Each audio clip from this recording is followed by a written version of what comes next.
Hey, just real quick before we get into talking about Cobra Kai Season 3, stick around to the end of the video because Josh and I are going to read dad jokes. You won't regret it. Or you might regret it. Shut up! You don't think Ryan is famous? Cousin Ryan. You gotta... Hey, what's up, YouTube friends and family? It's Cousin Ryan. Josh.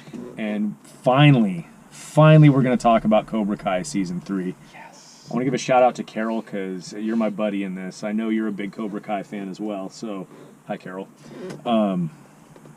I don't know. Where do we start, man? I loved Season 3. Oh, I love Season 3. Agreed. I have 3 scenes I want to talk about that were important to me. Sure. And I'm going to try to find them on YouTube, and I'll put a link to them down in the description if you guys want to see them. We're not holding back any spoilers now, because if you haven't seen Cobra Kai Season 3, what are you doing? You shouldn't be watching this. You should be watching Cobra Kai Season 3. You. It is. So, major spoilers ahead. Or not so major. I don't know. But we're not going to avoid spoilers. Did you like Season 3? Loved it. I did. I thought it was... You and I probably talked about this before. I'm a big origin guy, and so obviously Season 1 is probably like just for nostalgia's sake, but also when they're building characters, like your favorite one. Oh, like, Season 1's it's so standalone. Good. Absolutely. But I thought Season 3 was right on par with all of them, and it was so exciting to me that when the last episode aired, I was like, oh man, I gotta wait a whole year for Season 4, and that's how you know like you're into it. I loved it. Great drama, and again, like we've talked about before, like off air, if you will. The way that they build the new characters with the old characters, so I care about both, is huge. And I keep saying Cobra Kai, and they said the gold standard. They have.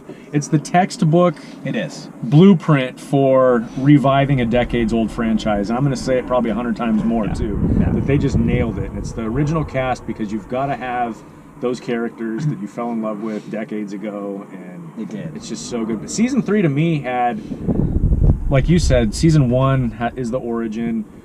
Season 2, I'm not sure. I'd have to think what I really felt like the theme of Season 2 was. Season 3 just had emotion. There were several times that I was like, "Oh, I'm not crying, you're crying." Exactly. You know?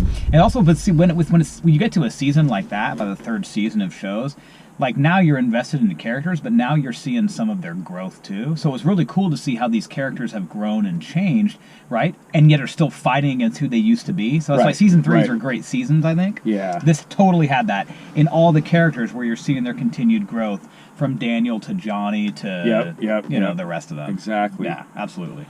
Okay, so my first favorite scene in the movie, and this goes to Josh and my friendship. We jokingly talk about the similarities. It's a gross exaggeration, obviously, but between Johnny and Bobby, Josh being Bobby and me being Johnny.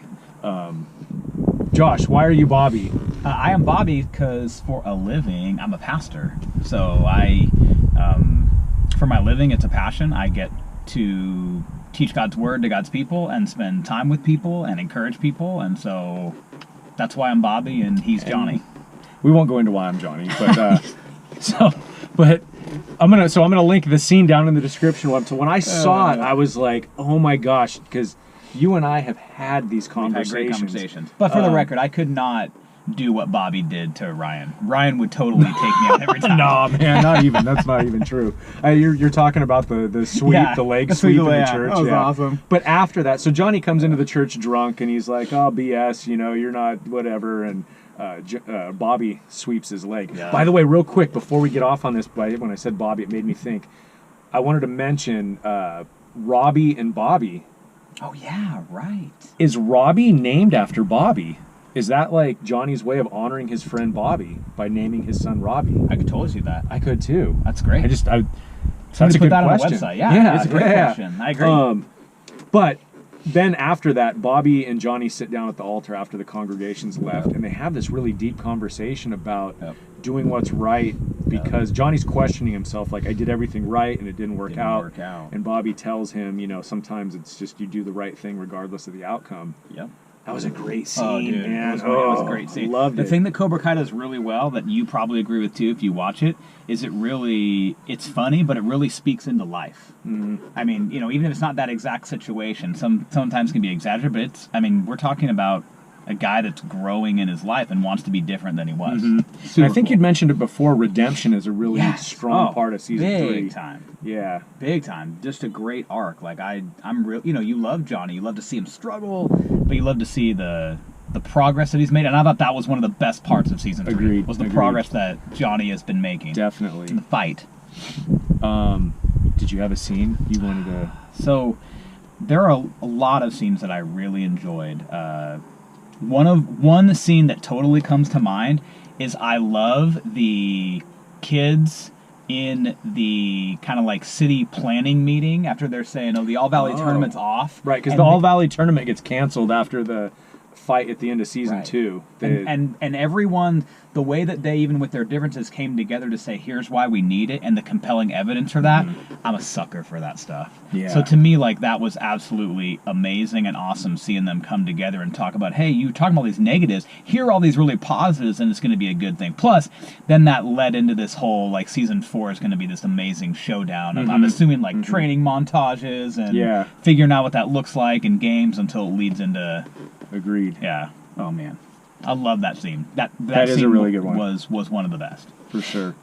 And it was cool that the kids took over because the adults took a jab at trying to get the city council to overturn the ban on the All Valley tournament, and the kids were the ones. The adults just totally fumbled it and messed it up, and it was like, there's no way. But then the kids, and the kids stepped up and came together and got it back. So that was cool. I agree. The other scene that I really liked, another one that I thought was really, really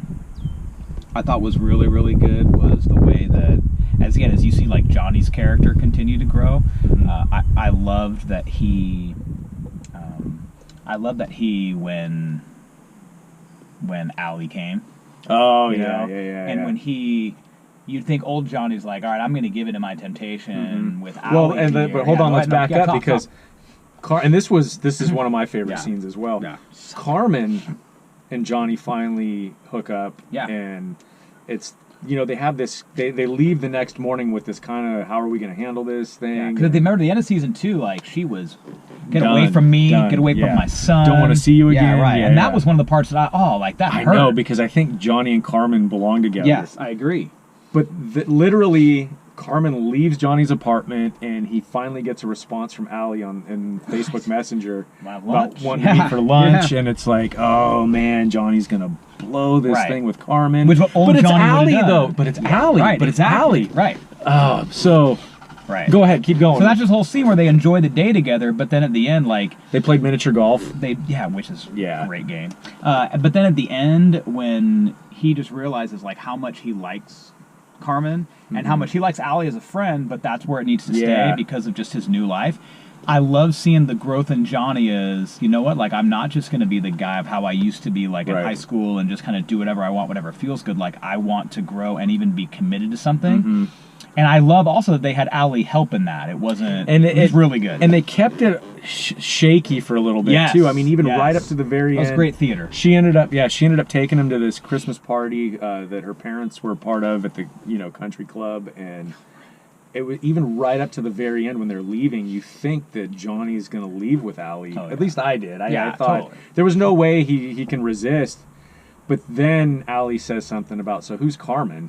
Or who's this hot young or whatever, and Johnny realizes that Daniel's wife Amanda and Allie had spoken, and Amanda filled Allie in. So it kind of relieved that tension a little bit, but it was still like, where's this going? And they just had that moment that I think was extremely relatable, where it's like, okay, we've got this long history together in the past, but it needs to stay in the past. We're really good friends. I'm always going to be there for you. And it was like, wow, man. And Johnny just left. He was on his way to Carmen. Yeah, it was great. And they played, I'm going to link this scene down in the description, but they played Open Arms by Journey at that point. And as soon as it started, I was like, oh, this is amazing. My eyes are dusty. It was such a good scene. Totally. Such a good scene. And it was good to see Johnny do the right thing in that situation, too. The other scenes for me that were tied that I just really appreciated is I loved... the arc in the season where Johnny basically tells Miguel, like, I'm with you no matter what. And seeing them in the concert and Miguel's foot taps. Yeah. Like, that's where Because at that point, Miguel was still paralyzed, and he was trying to work through rehabilitating, immobilizing himself. And that's where I just kind of teared up a bit, where it's like, wow, like, this is really cool. Like, we're actually seeing some progress. And then the other one was, even though it might have been rushed a bit, I loved when Hawk was like, hey... this is not what I signed up for, and like Dimitri's like my good friend, and this is where I started, and I'm changing. I loved that part because it was so much action and awesomeness, and all of a sudden you can see like the wheels turning for him. You kind of see it a few episodes before that, but to actually see it come to fruition and him to return and reconcile with his boys. I loved that. And it did. I'm glad you brought up it feeling rushed, because I thought it felt a little bit rushed. I didn't see enough. Conflict in Hawk up to that point. I mean, there was a little bit, but it still wasn't. Because they played with the conflict too, where they made you think Hawk was going to do the right thing, and then he didn't. So it almost kind of erased that little bit of conflict in him. Because if we're like splitting hairs, I wish like beginning with episode 1, we started to see this fight in Hawk. To where then by the end you're like, duh, but it was really like the last few episodes, and all of a sudden, so it was nice to see it happen, but it would have been nice to see more of a So the most, for me, the most emotional scene in all of season 3 was when Daniel went to Okinawa, and he and Kimiko were reading the letters that Mr. Miyagi had sent, and that was great. There was one that had been written, and I just thought it was a brilliant way to bring Mr. Miyagi back to life, even though obviously Pat Morita's passed away several years ago, but they had these letters that Kimiko was reading to Daniel, and one of them was the week before Mr. Miyagi died, and he just talked about Daniel's growth and what a good friend he's been, and including him in his family. And I think once you get to a certain age and you've had kids and you understand the process of life and how important these things are, you could really see it on Daniel's face that he got that, that affirmation. Is that and the right word? And he was totally rejuvenated. Like you could see he was refreshed and kind of ready to get back. At being a better husband, a better father, better sensei, like it was, and it was cool. A great way to bring in that Miyagi wisdom, without Pat Morita actually being there. That was the part that oh my gosh, man, this is really good. They did a good job of like tugging at the heartstrings. Like there were some funny moments, like in the first episode when Johnny and Daniel are driving around together trying to find Robbie, and just the way they bantered, or like the last episode when basically Allie and Daniel's wife, whose name I'm blanking on, Amanda are like basically making fun of Johnny and Daniel, and they're having to take it like so funny. And then yet there's the other side where you see the tension between Johnny and Daniel, but they're growing in it. And then at the very end, right, when you see how much Daniel cares about Robbie, and obviously Johnny cares about Robbie, and he's with Kreese, and you can just see like the tension of, especially as a dad, you're like, oh man, like they just do a great job of tying. You're like, man, like I want that reconciliation between them. Agreed. But he's on Team Kreese, and there's a great, at the very end, there's a great fight between Johnny and Kreese. Which I'd mentioned before. It was a little bit distracting because when the camera's behind Kreese, you can tell it's not Martin Kove. It's a younger person that's probably a little more flexible, a little more agile for the fight. And they just didn't quite get the hair right. And I'm like, how can you not notice that? It was a little bit distracting, but it was a great fight scene, and they end up, Kreese is about to put an end to Johnny, and Daniel comes in and stops it. And then Daniel and Kreese start fighting. They crash through the window out onto the sidewalk, and Daniel's ready to just put the finish him move on him, the Mortal Kombat. Sub-Zero. Finish him. And Johnny walks up to the broken window, and he and Daniel make eye contact, and Johnny just kind of nods like, do it. It's just very subtle, but it was like, oh man. And then the kids run up, Dad, Dad, Dad, and then it doesn't, obviously they don't kill Kreese, but also, even though like I still, as far as the character, I'm not a fan of the character, I did appreciate how they tried to give a little backstory on why Kreese is such a tool. Yeah, they do flashbacks to Kreese's younger years before he joined the military, and then his experiences in the military. Still not a fan, which they're doing a great job with that story, but at least okay, like here's why he's a little, he's gruff and hardened. And I've rewatched season 3 twice now, and to me the flashbacks with Kreese aren't as rewatchable as the rest of the series. I thought they were great information the first time you're going through it, but I don't find them to be. I'm not excited when they come back on. It's like, okay, why are you, it's already just background information. Sure. So, sure. I think that's all I have to say about season I 3, agree. man. I'm excited for season 4. We'll do, as it gets closer, we'll do a preview for season 4 about what we want, definitely what we want to see, and maybe we'll check out the what our trailer. predictions might be. Definitely. Yeah. But this is the part Josh and I want to have a little fun. I'm a big Norm Macdonald fan, and I love how they tell jokes at the end of their shows. So, are you ready? I'm ready. All right, I'm we're going to ready. take turns here. I'm ready. These are dad jokes, because The best jokes. Josh and I appreciate dad jokes. Do you want to hear a joke about construction? I would love to hear a joke about construction. I'm still working on it. Here, this one, that's for you. Okay. Did you guys hear about butter? Well, I'm not going to spread it. That's terrible. That's awful, That's man. awesome. Hey.